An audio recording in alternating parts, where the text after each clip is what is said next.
Nous sommes à la prison de Manakara, à Madagascar. Cette pièce est prévue pour 40 personnes. Nous en avons compté 200. La plupart de ces prisonniers dorment à même le sol. Ils passent jusqu'à 14 heures enfermés dans cette pièce. Ce que vous venez d'entendre, c'est le signal pour se retourner, toutes les heures, car il est trop douloureux pour les prisonniers de dormir sans changer de position. Une grande majorité des détenus sont en attente de leur jugement, la plupart pour des délits mineurs.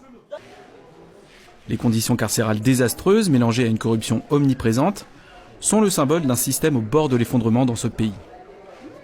Amin'ny fonja aloha dia tsisy manan-karena, tsisy mpanan-karena mihitsy aty amin'ny fonja satria raha misy mpanan-karena zany aty amin'ny fonja dia presque afaka daholo zareo satria. Punis parce qu'ils sont pauvres, c'est ce que nous allons voir dans ce nouvel épisode d'éclairage.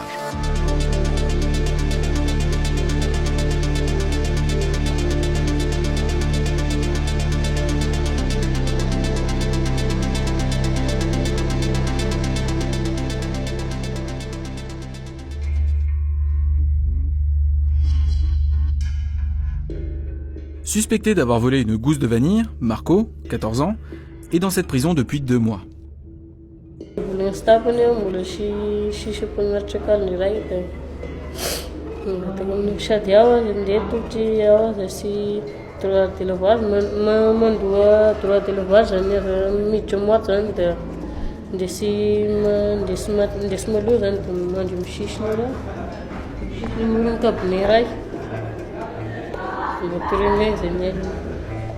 Martin a 18 ans.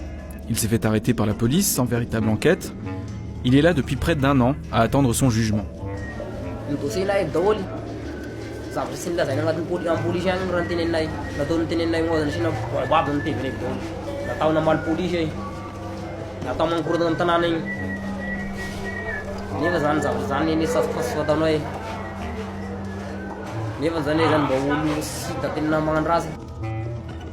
Le fils de Marcel, quant à lui, n'a pas quitté l'infirmerie depuis son arrivée en prison il y a 3 ans, frappé lors de son arrestation.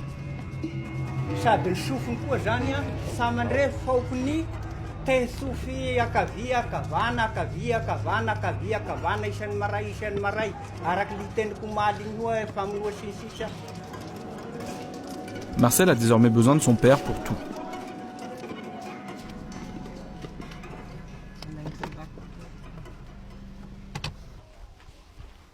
Tamara Léger est chercheuse pour Amnesty International. À Madagascar, plus de la moitié des prisonniers n'ont pas été jugés encore. C'est-à-dire qu'ils sont en attente de jugement en détention préventive. Alors que la Constitution de Madagascar prévoit que la détention préventive est une exception, en réalité dans les prisons, c'est l'inverse. Les gens qui ne viennent pas ici, ils ne peuvent pas s'imaginer ce que ça veut dire autant de détention préventive. Donc est-ce que juste pour vous leur montrer, tous les prévenus peuvent lever la main haut.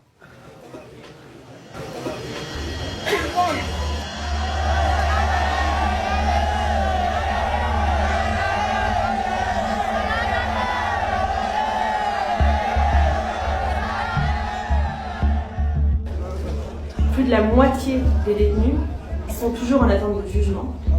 Et pour les enfants, le taux de détention préventive est bien pire, puisqu'au niveau national, 80% des enfants qui sont âgés de 13 à 18 ans, qui sont derrière les barreaux, sont en attente de jugement. Les rations sont principalement constituées de manioc, la plupart du temps avarié.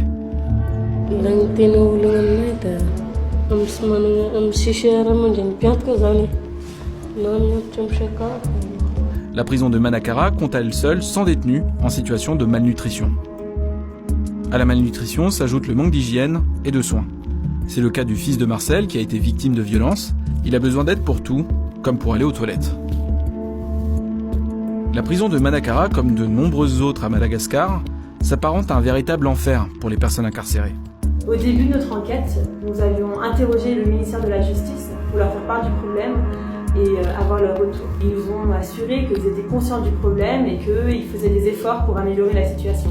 Mais nos visites à travers les 9 prisons au cours de l'année dernière nous ont montré que ce n'est pas assez. La situation est désastreuse et il est urgemment temps que le gouvernement de Madagascar cesse les détentions préventives excessives et injustifiées, surtout pour les délits mineurs, non violents et pour les enfants et les femmes.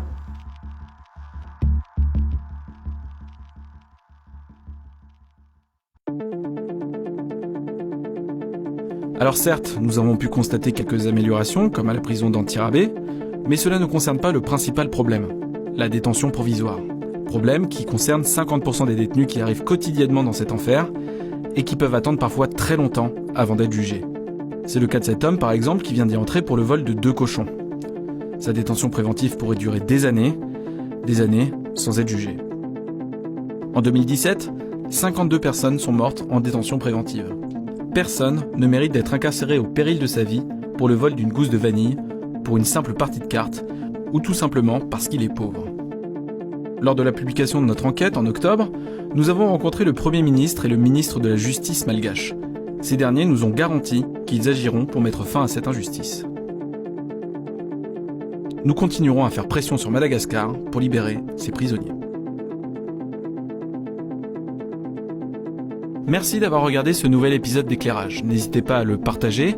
Et si notre travail vous intéresse, n'hésitez pas à vous abonner à la chaîne pour ne rater aucune nouvelle vidéo.